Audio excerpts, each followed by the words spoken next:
All right, folks, welcome back to the Property Couch podcast, and we've got an amazing episode for you today, folks, because it's a very tactical day, because we are talking all about property negotiations and how to get into the market. And why are we talking about that, Ben? Bryce, we're talking about that because the market is moving. Sentiment is now in favour of an active property market, so you need to know how to negotiate.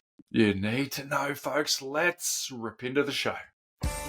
Welcome to the Property Couch, where each week you get to listen to two of Australia's leading experts. Bryce Holdaway, co-host of Location Australia on Foxtel's Lifestyle Channel, co-host of Escape from the City on the ABC, and partner of Empower Wealth Advisory. Ben Kingsley, chair of Property Investors Council of Australia and the founder of Empower Wealth Advisory, named the 2018 and 2019 Property Advisory Firm of the Year. Stay tuned as they bring you the insider's guide to property, finance and money management. All right, folks, welcome back to the Property Couch podcast, and welcome back to you too, Ben. Are you sitting in that, you've got that glow in your look in your face there? Has that got anything to do with the Collingwood Football Club?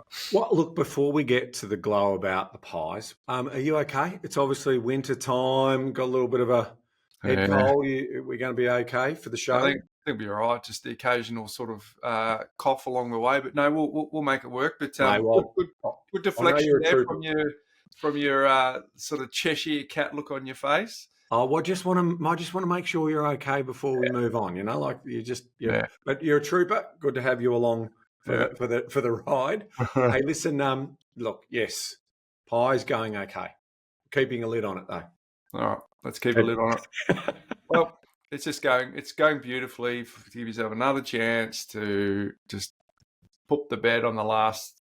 That's true too. And I'm sure that will give you plenty of plenty of Mate, stuff. I'm just a bit miserable Freo supporter, mate. So you'd like to think that I would take joy in seeing people have a win, but sometimes you just got to see joy in people having a lose. So Bryce, before we get into the exciting show, I just want to quickly remind everyone about the petition that PICA is currently got running, and that is around the New South Wales rental reforms. So there's been some significant rental reforms around no grounds evictions and some other introduced reforms. Some of them are okay, but we do think that they go too far. So if you go to the PIPA website, link will be in the show notes. PICA website, link will be in the show notes. Just make sure you read and get informed about what's happening there. And if you have strong views like I do around how this policy is going to be detrimental to renters, then please sign a petition. We'd love to have you along for the ride. There's important reforms. We need to get the balance right. And at the moment, the balance isn't right.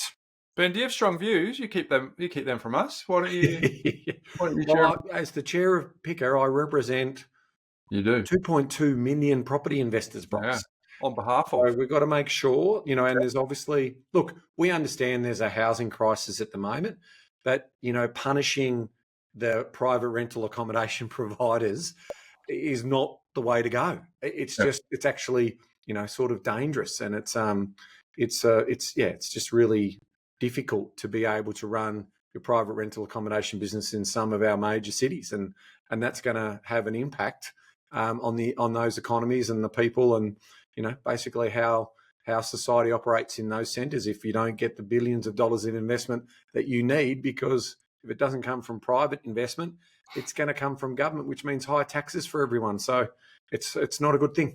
No. So, Ben, and if you listen to this as it comes out on Thursday, Friday, Saturday, Sunday, or even Monday, you and I are appearing at the Dymocks flagship store on George Street in Sydney on Tuesday, the 1st of July. Shout out to our podcast listeners. We would love to meet you.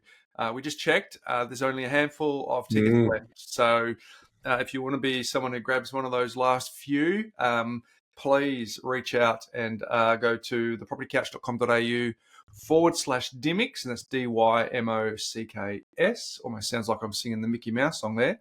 Thepropertycouch.com.au/Dymocks. So we'd love to see you there. So come and check that out. So Ben and I just talk to a microphone every week. We look at each other But apart from that, we don't know who we're talking to. So it'd be nice to meet some of the crew, Ben. It'd be nice to meet some of the community crew. So, Bryce, obviously, I'm really excited about the topic today around negotiating and negotiating skills, because it's clear in terms of looking at the data now, we're starting to see the dial move on sentiment, especially here in Melbourne. So we've got a combination of factors coming in. We've got a lot of interstate buyers looking at affordability. So even if the fundamentals don't necessarily stack up around, the economic activity that's happening down here, you can't underestimate the power of incentive and sentiment as part of that. So that sentiment shift is now then will start being portrayed through media. We're seeing the clearance rate move up. We're seeing interest rates forecast to come down further. So we do have a situation here in Melbourne where I feel like it's not a balanced market, but it's now becoming more in favour of a seller's market than a buyer's market. And we're seeing that certainly in the lower end of the market, where days on market, stock on market, and now we're also starting to see it in the clearance rate. And in Sydney, we're also seeing a similar type of thing. But Sydney is a blend of, obviously you've got the very high end of the market, and then you've got the mid end and the lower end. And so from that point of view, it's really important to get a sense of where that broader sentiment is at. And it does feel like the sentiment's moving towards a more active market, and we would then expect off the back of that price movements to accelerate a little bit. So, and we've warned people, haven't we, Bryce, about getting in before the tidal wave. Now, well, it feels like the rising tide is starting to come in, and so if this episode is really a timely episode for those people who have to get out there and negotiate. And now they're going to have to negotiate in probably a more competitive market than they would have had to negotiate in 6 months ago. Yeah, people. History doesn't repeat itself, Ben. People repeat history. Like you and I will talk till we're blue in the face for the next 30 years that people should act when the sentiment is not going for them, but they won't. So, some will, some won't. Yep, the smart ones do, and then the ones who then learn to be smart in the future, because it does feel like I want to have, that's that human psychology and that behavioural psychology is I want to have evidence first. I want to, I don't, because I could get it wrong and the market could not move. So now they all see the evidence, and all of a sudden, it just turns on. Yeah. And, I was at an auction on the weekend, and it just there was 200 people there. Yeah. So it's just like, whoa, I haven't seen a crowd like that for a long time. So it does feel like that sentiment is changing, and so it's going to make for a more active market, especially here in Melbourne, over the next probably 12 to 18 months. Well picked up, Ben. And so that's exactly what we're talking about today. People taking action, getting into the marketplace, and so they're going to have to negotiate on property, and that's exactly what we're talking about today. Yeah, love it. Hey, my Mindset Minute theme today, Ben, is clearly this week the NBA finals were decided, unfortunately, through injury more than anything. That's my story anyway. Poor Halliburton has done a calf. But I came across this, Ben. I thought it was interesting. I think it's helpful in the context of the message that you and I are trying to do on the podcast. But Allen Iverson was massive in the NBA just after, at the very end of the Jordan era, and then just after. But he was huge playing for the 76ers. But he will get paid $16 million on his 55th birthday and hasn't been in the NBA for some time. But here's how savvy money management saved his wealth, because Allen made over $150 million. Yes, $150 million. Crazy, isn't it? During his NBA career, and spent a lot of it, which is not unusual. So in 2012, he was reportedly struggling with money. He was divorced, in debt. Court docs showed unpaid jewelry bills. But when he signed the lifetime deal with Reebok in 2001, and there's actually a series on Reebok with him and Shaq at the moment, in 2001, a savvy plan was put in place, thanks in part to his wife at the time. So it became not only a lifetime deal, but also long-term protection. So instead of giving him all the money that he was due for that endorsement up front, they created an annual annuity of $800,000 for life and a $32 million trust payout locked until he turned 55. And as that $32 million, but it was $32 million, but his ex-wife was awarded half in the divorce agreement. So her amount is locked away until that time as well. So while admittedly struggling with money management in his 30s and 40s, his long-term wealth was growing in the background. So on the 7th of June 2030, Alan Iverson will turn 55, and like clockwork, he'll gain access to his half of that 32 million, which will be 16 million. This wasn't luck, it was planning, and it proves one thing. Don't live for the now, invest for your future self. The smartest money move you'll ever make might be the ones you can't touch yet. So I thought about that, Ben, because it's something that we're trying to do, is to get people to make those sacrifices now for a payoff down the track. Everyone is involved in the Allen Iverson plan in Australia in some port, because money is being put away on your behalf into the superannuation scheme that you can't touch until you're older. But obviously we want to supplement that. And the message that we have on this podcast is that you build a property portfolio. No, in fact, you build a portfolio of assets that will ultimately give you a passive income. Our bias is property, but we just ultimately want you to build assets that pay you an income that is in excess of your expenses. Then you will have the definition of wealth, which means an infinite ability to pay your expenses over a lifetime, because the money that's coming in passively, not actively, is doing that for you. So nice little story there from Allen Iverson, Ben, because there is so many stories of these incredibly talented sportsmen with big money who live like rock stars in their 20s and 30s, and then later on have no money. So thankfully, and it looks in part to Allen Iverson's ex-wife, that they put an annuity in play and put some money down the track. So interesting backstory. I mean, it's a good story. Look, not all of us are going to be, 1% elite sportsmen in the world, or 0.0001% of elite sportsmen. So we're trying to help everyday Australians who are aspiring to do this. And our mission is, we want to help 10,000 households, in terms of, and that's obviously through more platform and through the work that we do. So, and hopefully it's tens of thousands who are also listening in, that are also getting the value of the education and content that we're putting forward, to just ask the question of you to take action, be informed and take action. And I think that's a perfect little segue into negotiations, because you're going to have to negotiate at some point and make decisions and take action on those decisions as well. So, nice little segue into negotiation tactics, Bryce. Yeah, definitely, Ben. You are negotiating all day, every day. If it's with your toddler, if it's with your work, negotiating for a car space. And then for a lot of people this weekend, they'll be negotiating for real estate. So we wanted to talk to this point, give people some tactics and some strategies and some skills for them to think about as they ultimately, at the end of the day, we're trying to get people to build a plan. But if you don't take action and execute on the property purchase, well, then it's all been for nothing. So we need to be able to equip you with these skills to help you in at various parts of our career, Ben. We've had to use some or all of these negotiation tactics as we go along. But most people walk into a negotiation a little bit kind of on the defense, right, thinking it's a fight. But what if it's actually a dance that you're entering into? Because negotiation, when we see it on movies and we see it in its peak sort of excitement, is where there's a winner takes all approach. But the drama.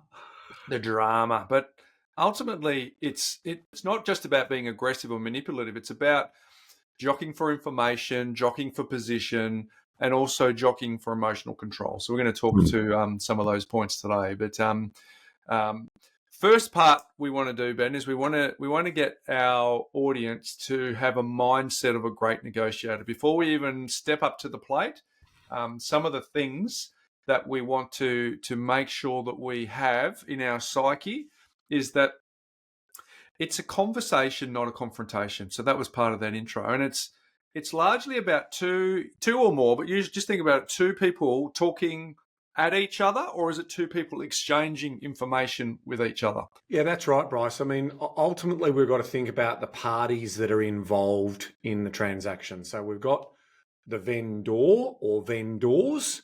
We've got the selling agent, who's the sort of intermediary.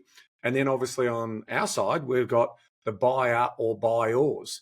And each party has a role to play in terms of how that sets up. But the intermediary, that the agent that's hopefully facilitating the exchange. There's a lot associated to that, isn't there, Bryce? There is. And part of that is understanding the agent's motivation.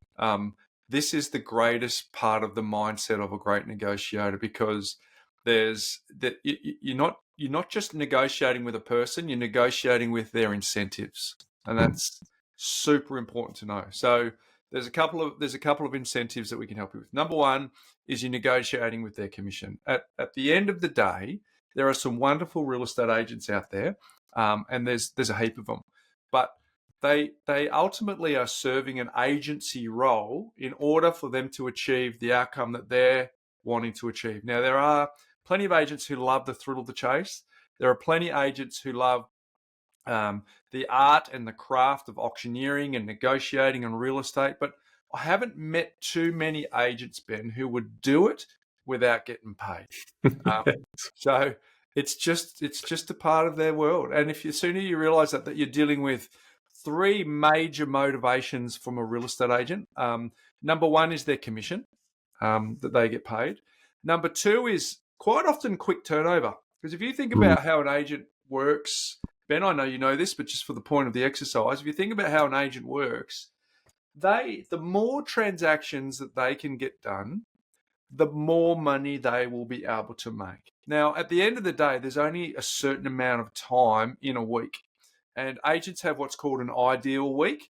And quite often on Monday, they make calls. On Tuesday, they do caravans to look at their properties. On Wednesdays and Thursdays, they do inspections. On Fridays, they prep for Saturday. And then Saturday is game day. And for some of the lucky ones, they have Sunday off. So they have to be really the best of them have to be really structured with their time, so that they know when they're going to do listing presentations, when they're going to do callbacks, when they're going to do negotiations, when they're going to do opens, all the time. So if you understand that if they have two or more deals running at any one time, plus all of the other stuff that's going on for them, turnover is important to them. Being able to actually get the deal done is just as important to them as getting a great outcome for their client. So that's the second motivation. First one's commission. The second one is turnover, making sure the deals turn over so they can move on for the hunt and the kill on the next one. And the third thing, Ben, and this is something that you should never, ever, ever lose sight of, it's their results, their brand, the outcomes. Because what they want to do is get today's deal done and then run up to the top of the mountain, Ben, as far up the mountain as they can go, and they go, da-da-da-da-da-da, let me tell you what I just did, because that is the nature of how they get their next gig. So, and I think if I summarise that in terms of, that's why a selling agent will talk to their vendors about a marketing campaign, and that marketing campaign will have a period of time to build up that motivation, but then hopefully at the back end of it, build up that scarcity and that time value. So to Bryce's point, they can turn over those particular things. They don't want to hold on to stock for a longer period of time, because the longer that they have to work for their money, the less money that they potentially get a chance to make. I mean, at the end of the day, they've got a finite time like the rest of us. So they are trying to organise campaigns into maybe 4 or 6 weeks to try and get a result inside that period. If they can get a result sooner that's satisfactory to their vendor, they'll push for that as well. So Bryce's point, they can get to that turnover. And then off the back of that turnover builds reputation, and that reputation beats trust. And obviously that's the cycle that they're in. So I think that sets us up nicely in terms of understanding the middle person, who's basically going to be the conduit between the vendors and us as buyers. They're very, very powerful, and they have information asymmetry, where they know the vendor, they know the motivation of the vendor, they know all the other buyers. It is not fair. If life was fair, there'd be no food chain, Ben. So, so again, the mindset of a great negotiator is understanding that asymmetry. And so therefore, if we go back to the first part of this, framing the negotiation as a conversation, not a confrontation, your job as a negotiator is to try and release as much information through your skill and interaction with the agent and the circumstances that are presented to you. So, so that you are then in a position to jockey for the best position for you to get that property, which for a lot of people negotiating, Ben, they think it's all about price, but it's not. It's not. Price. And Bryce, one of the big superpowers is the power of silence and patience. So can you explain and unpack that for us? Yeah, because words can be a weapon, but silence can be more powerful too, right? So if you don't do what most people want to do and fill the space, you can stop yourself negotiating against yourself, or you could stop saying little innocent statements like, "Oh, my offer at the moment is 820,000." All the agent heard was at the moment. Yeah. That's all they had at the moment. So it's being aware that it's not what you say, it's how you say it, and sometimes it's the little things that you say that you think don't have a lot of meaning. So being a great negotiator means understanding the power of silence and the power of patience, because desperation kills leverage. And the amount of times, Ben, that I've had to overcome the urge to ring an agent and just check in to see how it's going. Oh my gosh, scores and scores and scores of time, because as soon as you do, if you've done all your prep work up the ground, you put your offer in, all the comps, where you need to be. The part of that is not sending a subliminal message to the agent that you really want it, right? So patience is actually an incredible strategy, and for people who are negotiating, not very often. It's one thing to say it; it's another thing to be able to execute on. It's very, very challenging to do. Yeah, it is, and I think where does sometimes you see some cues in this is if the agent is proactively following you up. So if they're following you up, now good agents should follow you up anyway in terms of that. But as the campaign moves longer in its timeline, the more that they're following you up is also a sign that potentially there's not a lot of interest in the property. Now, sentiment is definitely changing into the positive side, and we think property values are going to move up. So that's something we've got to consider. They'll chase you when the market is a little bit softer, but if the market's moving, in a lot of respects, they're just trying to find stock because they're really confident that they can turn it over. Very, very true, Ben. So we've got to get our mindset right before we even get into the game. Now, before you start negotiation, Ben, there's a few things we should speak about. A couple of these are in your wheelhouse. Let's kick it off with the first one.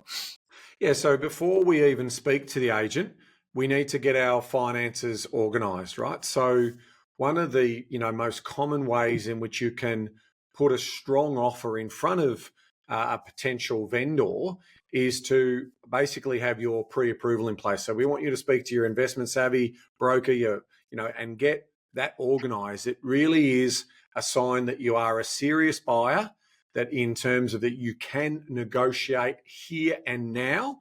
And off the back of that, you also should have done your homework around the money side of it, which is know your budget. So what is your budget? What's the level that you can go to as part of that story? Now, the other part is to make sure that you've done your homework, Ben. That is a platitude. That is a bump. That is a bumper sticker when everyone says you've got to do your homework. So what does that actually mean? You need to camp out. Excuse me. You need to camp out on the sold tab. Definitely on realestate.com, but if you're in New South Wales, you've got to do it on Domain particularly as well. You need to camp out on the sold tab, not the buy tab, not the rent tab, on the sold tab. And you need to have spreadsheets that accompany that, because you need to know what is actually sold 2 weeks ago, 4 weeks ago, 6 weeks ago, 2 months ago, and you need to be able to apply some sort of science and some art to it too, because sometimes if you're in a very hot market, 3 months ago's data doesn't tell you anything, right? If you're in a normal market, it does tell you something. So you actually want to make sure that what you want actually does exist, right? So if you talk about your point before, Ben, you said you established the budget. You want to know if that budget's actually going to buy you what you think you're going to buy. And the worst place to go and work that out is in the buy tab, because there is no science in the buy tab. There are quote ranges, there are over quotas, there are under. Oh my gosh, that is the worst place to go. Yeah, it is, and I think it just sort of highlights a couple of things that I would always say, my key takeaways in this area is always, what land component am I getting? And a lot of people miss that. They think about the dwelling and its age and how comfortable it looks. But I'm looking for land because that's what appreciates over the decades, not necessarily an improvement on it. And then obviously the property, is it going to be suitable? If it's from an investment point of view, am I targeting the right target audience for that particular area, to make sure that I have it gainfully rented out over the long period of time. Love it. So part of doing your homework is making sure that you've done your price research. Does it exist? Is your budget too low? Do I actually have enough money to be in this suburb that I really want to be in? We know that location does 80% of the heavy lifting. We know that it says location, location, location on purpose, but sometimes you just got to be real on actually, can you get what you want? Because you don't want to burn money on building a person, solicitors, and all that sort of stuff that comes with it. So what does do your homework means? It means doing your price research and camping out in the sold tab. It also means, and this is increasingly simple to do these days, but you need to know how long it's been on the market. If you don't know how long the property that you're looking for has been on the market, you are doing yourself a massive disservice. Remember, it's all about information asymmetry that's in the favour of the agent. You need to know what that looks like. If it's been on for 100, that's a different negotiation for something that's been on for 3 days. So very, very important.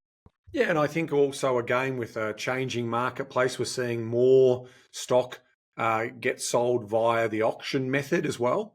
And so it's important to what Bryce is saying, the days on market. And then what you also need to look at is the auction clearance rates. And the auction clearance rates is giving you an indication in real time in terms of the level of demand inside a market. And if there's more properties going to auction, you know that market is on the move. As we mentioned earlier at the start of the show, we are definitely seeing this market sentiment shift that is occurring in our sort of more prominent markets, namely Melbourne at the moment is part of that particular story. So days on market as well as that sort of auction clearance rates is going to be part of that research that you're doing to try and establish price and budget. Very good. I like that, Ben. Now, the skill of pre-negotiation is to try and work out what the vendor motivation is. Why are they selling, Ben? And easier said than done, because the agent is the guardian of that information. The really good ones hold it really tight, and the really bad ones let you know. But there are 7 Ds that come for vendor motivation. They are death, debt/defaults, divorce, diamonds. We've borrowed this one from the Yanks, Ben, the diapers / nappies, and then downsizing, right? So which of these are the vendor motivation is really, really important, because if you know what is driving their decision, it allows you to better frame up your offer that is distracted on price, because we all assume it's all about price, but for a lot of people, it's not. I just spoke to a friend of mine who recently bought a property over in Perth, and the person who was selling was motivated by moving once, not twice, and they were building a house. So they just very easily said, okay, we really want this property, but we're not in a hurry. So we will give you the length of settlement that you need to be able to move once. However, you win on the conditions, I'm going to have a win on the price. So that's why we need to know what the vendor motivation is. Yeah, and obviously, when Bryce went through those, there's also diplomas, or what he also referred to as downsizing. So a combination of things. The diploma idea there has a couple of things. Obviously, higher incomes, upgrading in prices. So the idea about getting education, better working, and basically moving up to your dream home or forever home. But the other side of it also is, from a diploma point, the kids. The kids are leaving, and then hence the downsizing part of that. But finally, there's a little bonus one in there that Bryce and I were talking about before the start of the show. And this is one, what I call directive. And unfortunately, we're seeing more of this come into play when we start talking about governments and regulators, with all of the red tape and all of the, sort of special conditions and all of the challenges that they're making for property investors.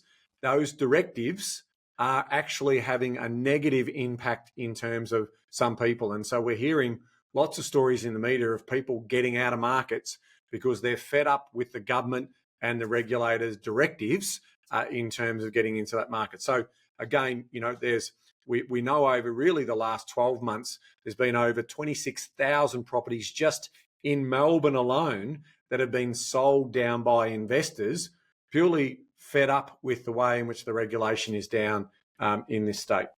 Oof. You know anyone who could represent them? No, I won't go down that road. So we're thinking about, okay, this is all pre-negotiation, right? So work out what the vendor motivation is and build rapport with the agent early, right? Be the buyer that they want to work with, right? They have only got their time to sell. So be very, very mindful of that. If you're doing all this prep work beforehand, be that buyer, right? And the final thing before starting negotiation is in terms of doing your homework, is know what your walkaway price is. And I've got a structure that can help you with that. This is wonderful, this structure. You want to have an X, Y, and a Z price, right? And so these are important to work out as you are about to go into the negotiation. The X price is what you think the property would be a great price to get for, right? If I got it for that price, that'd be amazing.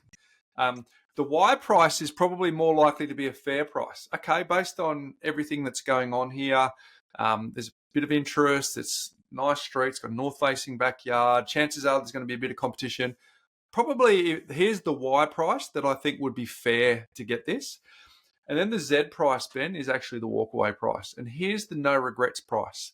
Because it's one thing to say, oh, wouldn't it be great to pick it up at that great price? It's another one to go, oh, that's a fair price. But the third one is the regretful price, where you go, so let's pick a number. Let's say you were pre-approved for 900. It was the house of your dreams, and you got cute, and you stopped at 850, and someone else picked it up for 870. And you go, oh, I would have paid 870. That can be a lifetime of regret, particularly if the location does 80% of the heavy lifting, and those properties don't turn over very often. So the walkaway price is, if I paid $1 more, and this is largely for owner-occs, because investors, there's always another one, but I'm speaking largely to the owner-occupiers to be really clear about their Z walkaway price. It's if they paid $1 more, they can have it. And you've got to feel it in your spirit. It's like, nah, that's theirs. They got to have it. And so if you're very clear on your X, Y, and Z price, that's going to help you enormously when you step up to the plate to be in the game. Now, we'd all love to get it for our X, but sometimes you've got to go for your Z in certain circumstances, because the rebound property happens. You've got to spend another 6 weeks. It might never come up again. And the worst part is pre-approved for 900. Someone paid 870. You go, I would have paid up to 875. That is the worst feeling that you want. So being clear about that. Gold, Bryce. That is absolute gold, people. There's some great advice in there, because we all want to pay the least amount that we have to, but sometimes we've got to put our hand in our pocket. So let's just recap. Let's just recap the pre-negotiations there. So what we talked about before, even speaking to the agent, get your finances in order. Make sure it's something you can not only buy today, but also hold in the future. Make sure you've got, again, that loan pre-approval in play. In terms of your homework, price research, go to the sold tab. In terms of the other things you're monitoring, how long are these properties staying on market? In certain markets where they don't have auctions, look at the number of properties that are under offer. So get that combination of how quickly those things are moving. In auction markets, it's pretty clear to get a sense in terms of what's happening in that particular region, I should say, in terms of that as well. Then motivation of the vendor. That is very, very valuable information.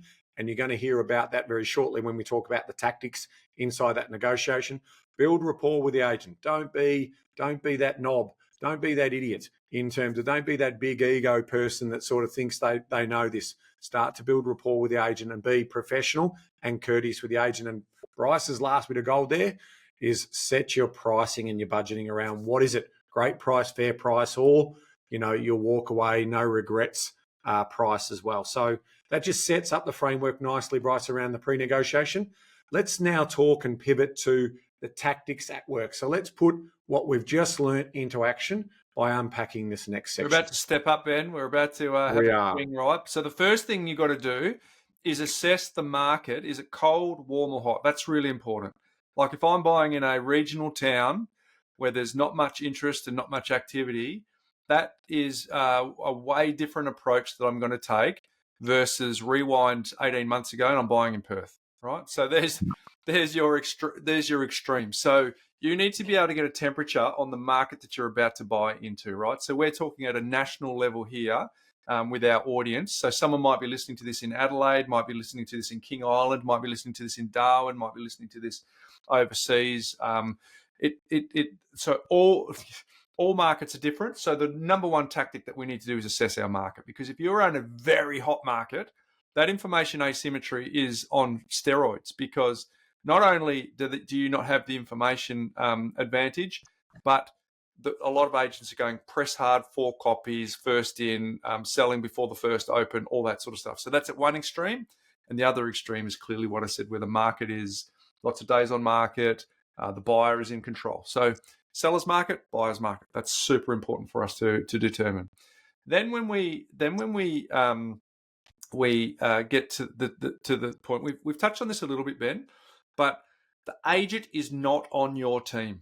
The agent is just not on your team. The agent is there to facilitate you paying as much as you possibly can on behalf of their client, so they can run up the hill and tell the world the result that they got. And hopefully you will pay a price that is better than any other agent in the suburb so that they can beat their chest. That's just the nature of how the game works. So the agent is not on your team. Then when you're about to make an offer, be prepared to walk away. So recently you and I are in Bali, Ben. I had the kids with me as well. And part of the joy of the second week, first week was obviously about the people that we were there called to serve. And the second part was taking a relaxing break. And the beautiful thing for me was watching my boys turn into gun negotiators, trying to get the pair of shorts or the T-shirt or the shoes that they wanted. And what they quickly worked out was the offer that they gave them. They usually halved it and dropped it a little bit. So if they said, 300, the kids would go, no, I'll give you 130 for it. And based on the look on the vendor's face would tell them if they were genuinely offending them or if they were playing games. And so I just said to them, boys, the quickest way you can work this out, if you want to get the negotiation done very, very quickly, is work your formula and then just wave your hand and walk away. And oh my gosh, they quickly worked out at the beginning of the week versus the end of the week, the negotiation times were very, very short. So that's just an anecdote of what we're doing. Obviously, the stakes are higher. Sometimes the games that are being played are more sophisticated. But at the end of the day, Ben, you've actually legitimately got to be prepared to walk away, unless it is a property that only comes up, once every 20 years, and you definitely want it. You have to be in a mindset that if I can't walk away, I'm going to lose my leverage in this negotiation. Yeah, that's the no regrets type example that you were talking about, because the asset is so scarce. So it really is important then, in terms of if you are going to put an offer in play, how do you support that offer?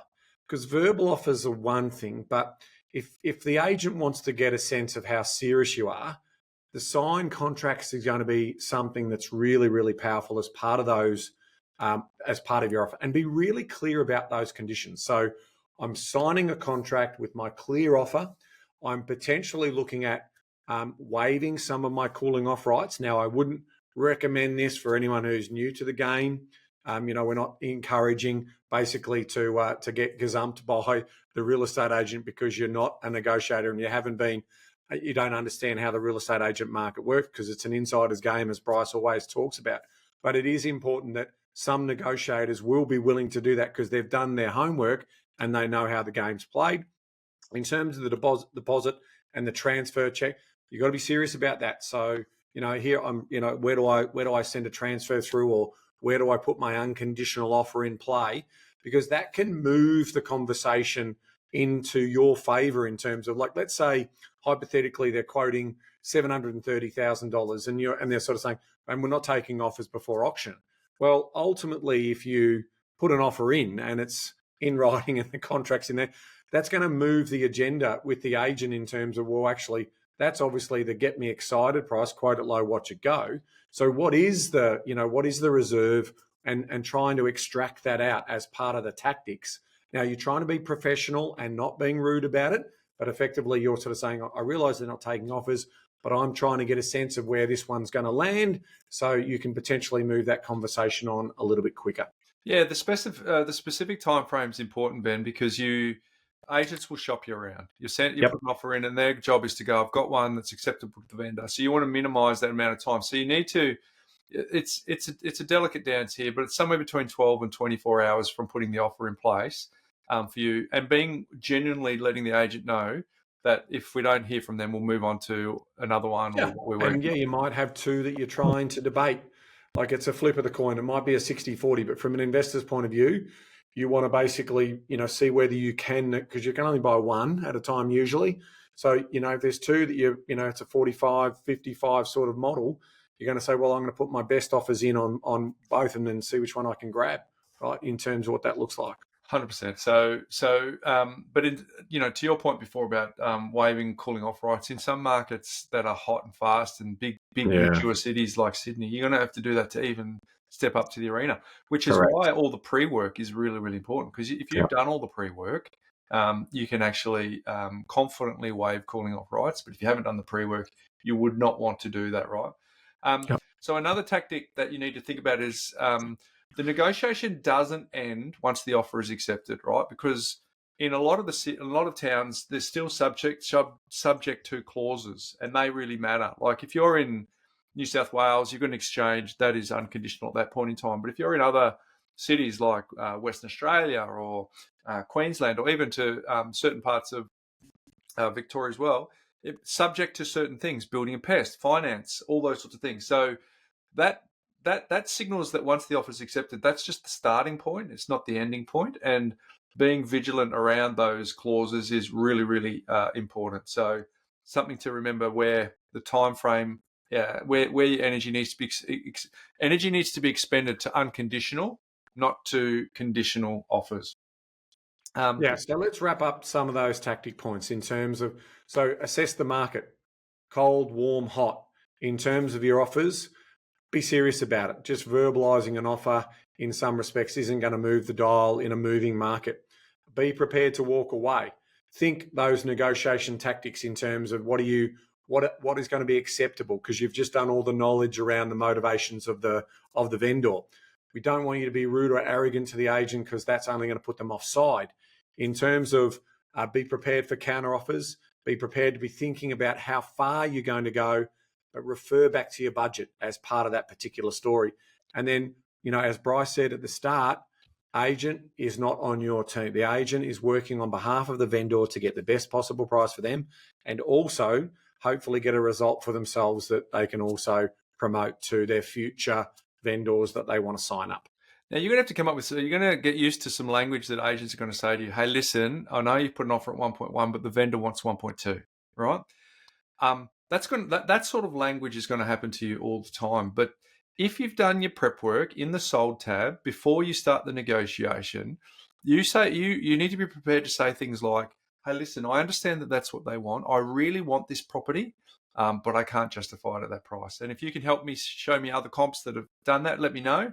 Yeah. At this point, I'm satisfied with my offer, because one thing you'll need to know with agents is there's always going to be another buyer.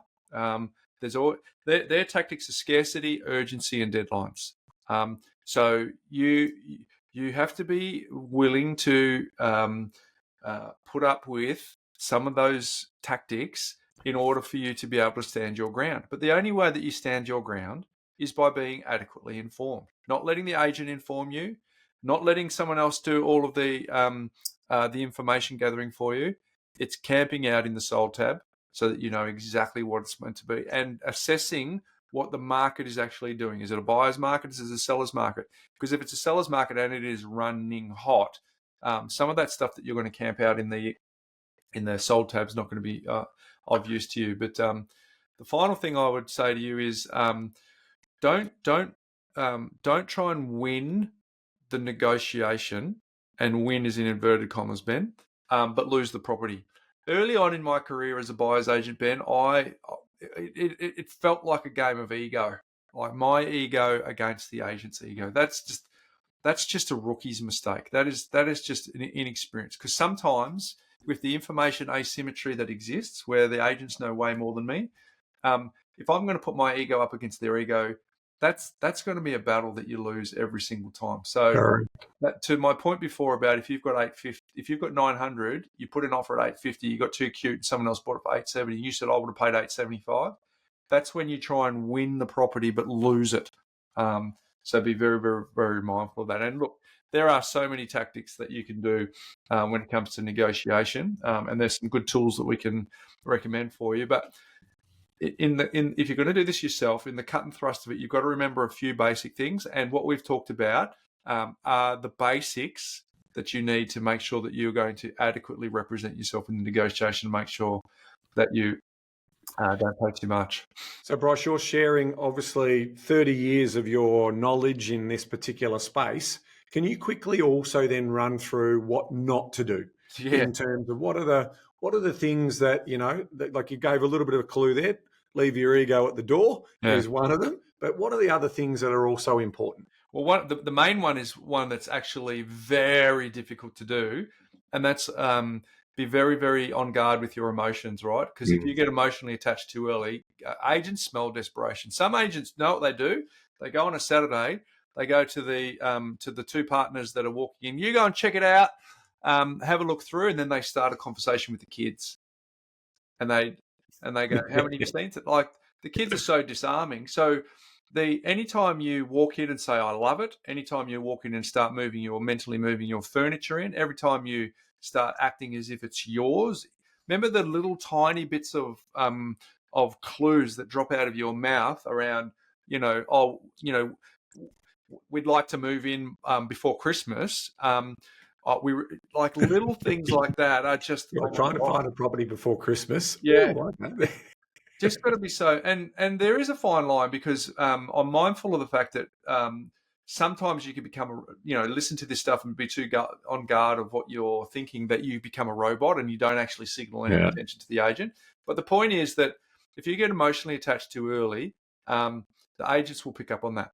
They're like a shark that smells blood from a long way away. That's really, really important. So the emotional detachment that's why buyer's agents are very valuable, Ben, because there is actually legitimate emotional detachment, because they are negotiating on behalf of someone else. Like when I want to buy a property and I really want it, I'll get someone else to bid at auction for me. It's like I don't want to pretend I'm not human. Very true. Now, why should people avoid putting offers in on a Friday, Bryce? I think because what you want to do is you actually do not. You want to. So this is not always possible, but if you can, avoid Friday offers. Sometimes the market will dictate that you just do it whenever you have to. But if you put an offer in on Friday and you say, "Look, my offer lasts for 12 to 24 hours," that still gives them a chance to do another open for inspection and shop you around. And sometimes you need help from solicitors and other professionals who are not working over the weekend. So I would just say, don't give yourself a disadvantage by putting offers in on Friday when you know that the game day for real estate agents is a Saturday. So why would you do that? And you also have another little piece of gold here about not skipping inspections. You're about to spend an extraordinary amount of money. Why would you negotiate without, in New South Wales, a lot of times in Victoria, to get it off the market, you have to do all your DD beforehand, whereas in some of the other markets, it's subject to, it's easy to get the building and pest done afterwards. But in Sydney, why wouldn't you do a building and pest beforehand? Why wouldn't you get the strata report looked at beforehand? Why would anyone skip a walkthrough inspection? It's an enormous cost that you're about to undertake. And so don't shortcut any of these inspections. It's expensive and it's important. And part of the agent's MO of urgency and scarcity might suggest that there's other people around. Don't do it. It's too expensive. You've got to be super clear on the motivation of why the vendor is selling. And if you're buying in a strata scheme, you want to know what your neighbours are up to. You want to know if something's been called. You want to know if there's actually a reason outside of sinking funds, conditions of the buildings, those types of things. Really, really important. In terms of, we've also mentioned earlier, don't rely on verbal offers. I mentioned it a couple of times earlier, but also, a couple of other things. You want to try and make sure about losing control of your emotions, right? Like, again, the competitor that I don't like seeing at auction is the dad and the daughter. I've told that story before, but that they've got their budget, but then dad, obviously has to have the pride of helping buy his daughter or son a house, and all of a sudden they overpay. So just make sure that you keep those emotions in check, and again, really set up your fair price or your walkaway price. And then in terms of avoid not settling on time frames. So this is what we're talking about here, about sort of offer will be shopped around. So if you are not setting those time frames, then ultimately how serious is the offer? And you've got to create that sense of urgency as part of that. And I think that's a really nice segue, Bryce, into the great Chris Voss in terms of his wisdom. You've got some really lovely bits of gold here that I want our community to share around tactical empathy, about know is progress, and some of that mirroring. So let's get into some of those examples that you've got, which will sort of bring home what we've been talking about in terms of what to do, what not to do, preparation and so forth, as part of bringing this whole idea of negotiating to the table when it comes to buying property. Yeah, the great Chris Voss, we've had him on the podcast, Ben. We'll put a link in the show notes to go and listen to that. And he has a book called Never Split the Difference. And in that part, in the front of the book, it talks about how most people meet in the middle, and his goal is to not meet in the middle, is to actually get exactly what he wants. So he employs a couple of wonderful tactics. First one is tactical empathy, which is essentially a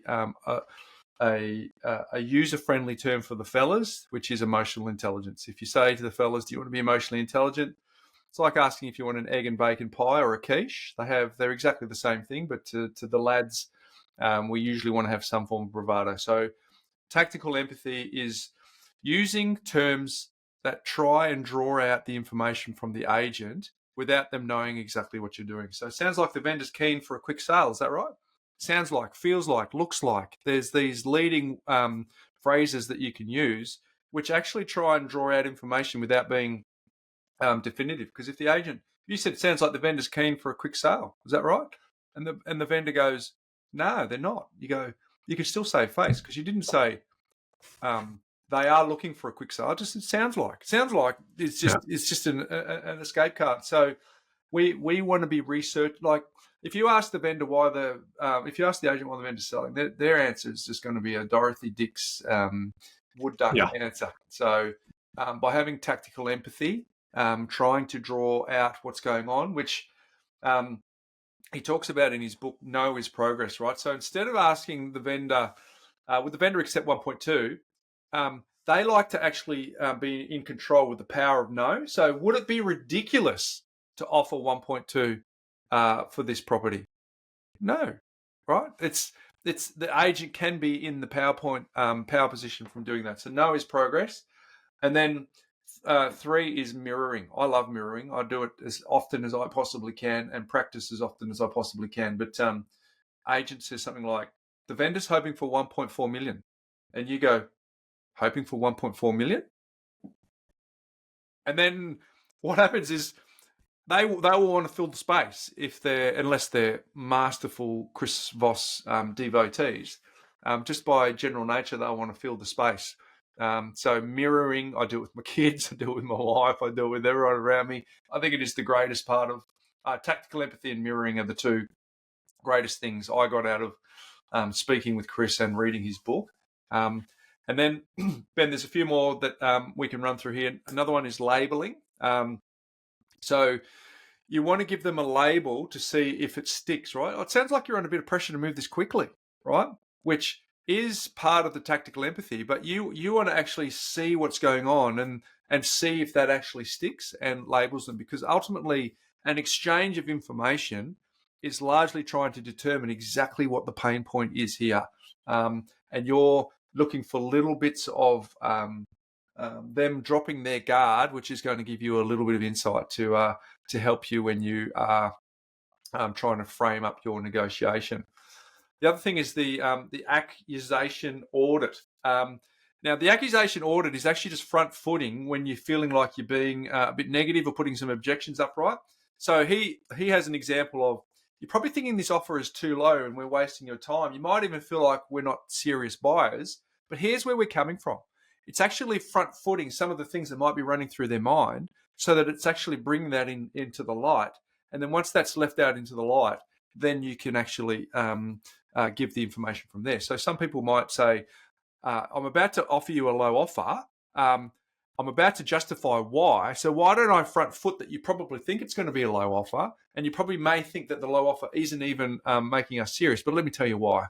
And then the last one is, as the book's title says, Ben, never split the difference, right? Instead of meeting halfway, get creative. So we talked about this before. What are the incentives? The better prep work you've done, and the better the way that you've treated the agent, and the better that you've been on a fact-finding mission to find out as much information as you can, then you can add incentives. I told you about my friend in Perth whose incentive for the vendor was they didn't want to move twice. So beautiful. I promise you we'll never split the difference if I know that you never want to move twice, because I'll actually get you to work out how can we make this work from both sides without moving the number. That's what the game is about. And people thinking it's all about price is just not true. And that's hopefully what we're going to share with our audience today, Ben, that there are other things that we can negotiate that can distract from price. Yep. I really like that last one. How can we make this work? So some of the language I've used in the past is, look, I'm at my limit. That's the budget. What other things can I do from a conditions point of view that might move the deal in my favor, right?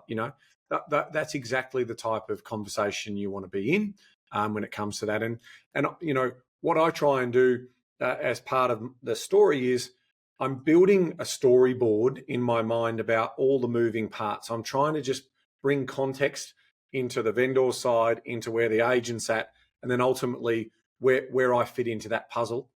And if I'm working on behalf of a client, I'm also keeping, as buyer's agent, as Bryce, we're keeping our client fully informed in terms of what that process looks like. So information is power, as part of that particular story. So if you come prepared, you bring your best A game because you are prepared. Those are some of the things that are going to really make sure, as final takeaways, give you that opportunity. What else are your final takeaways, Bryce? Takeaways for me are very simple, Ben. If you forget everything we've just talked about, but only do the prep work, I think you're going to give yourself a very, very good chance of making sure you don't overpay or get taken for a ride by the vendor. Because if you have a really good understanding about what your budget is, and you have a really good understanding about what other properties have sold for in the area, and you have a really good chance of knowing exactly the conversations that you, and if there's another person who is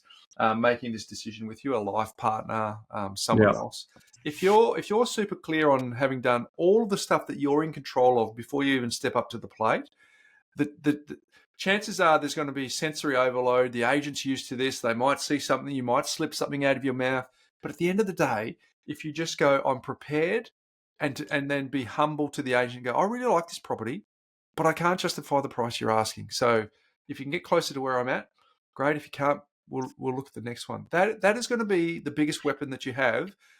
Because as you build out your layers and you actually build out your experience and you actually build out the depth of negotiating tactics that come, and that a lot of our team do all day, every day, Ben, that comes from reps in the field, and that comes from doing it all the time. But for the folks who are just using this, they're going to negotiate this weekend and they need some help. That's your superpower. Be prepared. You're not going to get the rug pulled over your eyes. You'll probably say some silly things. You'll probably give them too many clues. But at the end of the day, if you just go, I know what value is, I've got a pretty good understanding, and if I can actually try and find other ways outside of price to get them what they want, because this is a dance, not a battle, that's half the job done, Ben. Lovely, mate. And that's why you're the main game player when it comes to negotiating skills in this space. You've bought hundreds of properties over the journey, and that's obviously allowed you to fine tune and sharpen those skills, and hopefully that's of benefit to the community. So terrific result, mate. Thanks for unpacking all of that, and threw my two bobs in there on the journey, but there's no doubt about it. Obviously practice makes perfect, and you've been able to do that over the many decades as well. My life by design hack today, Ben, is something that crossed my desk and I thought it was interesting. And then I'm going to tell you the irony that happened at the end of this, right? But I'm going to share. Sure. I'm going to share something that I thought, it was a single sheet of clearly a parent who'd written to their child, if you want to play electronics over the summer, here's a checklist for you to be able to do that. And at the beginning it said, have you, and then it goes, have you made your bed? Have you brushed your teeth? Have you brushed your hair? Have you gotten dressed? Have you had breakfast? And then underneath that it goes, plus, have you done 20 minutes of reading? Have you done 20 minutes of writing, colouring? Have you cleaned up one room? Have you played outside for 20 minutes? Have you made or built something creative? Have you helped someone in the family? I thought, isn't that interesting? And I immediately had my self-righteous hat on of, yes, I think this is a wonderful little hack to make sure. And then I thought, then it really occurred to me, it's like, actually, why doesn't this apply to me? Why shouldn't I have made sure I've made my bed and brushed my teeth and all those basics that adults tend to do? But what about, have I, instead of sitting there scrolling on my phone, have I done my 20 minutes of reading? Have I actually gone and, not played outside, but have I shot some hoops, or have I gone for a walk, or, have I helped someone? So isn't it easy for us to quickly get all righteous and go, yes, we should impart these pieces of wisdom onto our children so that they do that before electronics? But it's the big grown-ups, it's the big kids here too that can take their advice. So my life hack today, folks, is that may help you if you're doing the battle right now with kids and electronics. And let's be honest, aren't we all? But well, not all. Yep. Some people do it really well. But what about ourselves as adults? Have we done 20 minutes of reading? Have we done 20 minutes of writing? Have we cleaned up a room? All of those things. So anyway, Ben, I thought it was. I like it. Well, if you want to, model behaviour that you want others to follow, right? So it's pretty simple stuff. Myself. Yeah. Have a look in the mirror, Bryce. Hey, Ben, what's not working for me though? I've got to admit, sit down, work all day, work all night, and the boys still want to play. It's all fun and games. Exactly. Hey, what's making property news? Yeah, I wanted to talk about the Victorian government. This week has launched a new rental dispute system, Bryce. Oh. Who would have thought? We had VCAT for that. Well, who would have thought that this would come to this in terms of what we said when in 2018 and then obviously in 2020 and 2022, when they started introducing all these rental reforms, that it was going to blow up the VCAT, which is the tribunal. Well, lo and behold, what's happened? VCAT has been blown up, and now we find ourselves with a whole new system because VCAT can't handle the amount of disputes that are coming in through the real estate rental market. So they say, Bryce, that it's a quick and convenient service, but it's free. And it's free, but it's not free. At the end of the day, the taxpayer is paying for 40 of these new resolution experts, as well as a team of people, and they've got locations all around Melbourne to try and resolve disputes between the private rental accommodation provider and the tenant. And that they will be things about rent, damage, repairs, those types of things. So I said this would happen. It is absolutely happening because of the way in which the Victorian Labor government are alienating property investors and the owners of the property. They need to understand one very powerful heuristic, and that is the endowment effect. Anyone from government or the regulation department, you need to start understanding that, because the problem is when you own something and you think you have ownership of it, you think you have control of it. When people take that control away from you, the endowment effect kicks in and you get pretty angry. It's almost as powerful as loss aversion, which is 2 times more powerful than gain. So understand that you are doing that in terms of to property investors here in Victoria. So this new dispute resolution is, I'm calling on the Victorian Labor government to track these disputes and report them publicly. I want to know the number of investors that are causing for the mediation to occur, instead of just the number of renters who are also putting their claims forward. And I think it needs to be reported publicly every quarter in terms of what was the dispute about and how was it resolved.